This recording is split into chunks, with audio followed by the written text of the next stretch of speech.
तुम्हाला पण तुमच्या फोनमध्ये दुसऱ्या कोणत्या व्यक्तीचा व्हॉट्सअप लॉग इन करायचा असेल तर तुम्ही अगदी इझिली लॉग इन करू शकता. त्यासाठी हा रील शेवटपर्यंत पहा.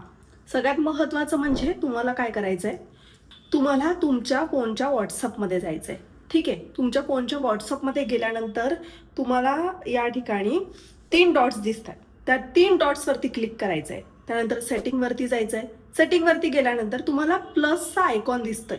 ठीक आहे, हे तुमच्या फोनमध्ये करायचं आहे. तुमच्या फोनमध्ये त्या प्लसच्या आयकॉनवरती क्लिक करा. क्लिक केल्यानंतर तुम्हाला ॲड अकाउंट दिसतंय. ओके, त्यानंतर तुम्हाला ॲग्री अँड कंटिन्यू करायचं आहे. त्यानंतर तुम्हाला फोन नंबर न टाकता समोर जे 3 डॉट दिसत आहेत ना वरती कोपऱ्यात, तिकडे जायचं आहे. तिकडे तुम्हाला क्लिक करायचं आहे.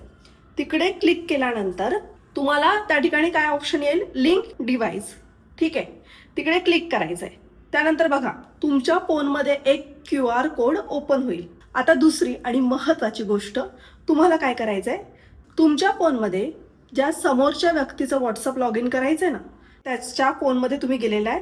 त्याच्या व्हॉट्सअपवरती गेल्यानंतर तुम्हाला तिकडे समोर 3 डॉट्स दिसत आहेत. ओके, तिकडे क्लिक करायचं आहे. त्यानंतर तुम्हाला लिंक डिव्हाइसचा ऑप्शन दिसतोय. त्या लिंक डिव्हाइसवरती क्लिक करायचं आहे. ठीक आहे, आता लिंक डिव्हाइस केल्यानंतर तुमच्या फोनमध्ये ऑलरेडी QR कोड आला होता आणि समोरच्या फोनमध्ये लिंक डिव्हाइस आहे, तर ते फक्त स्कॅन करायचं आहे.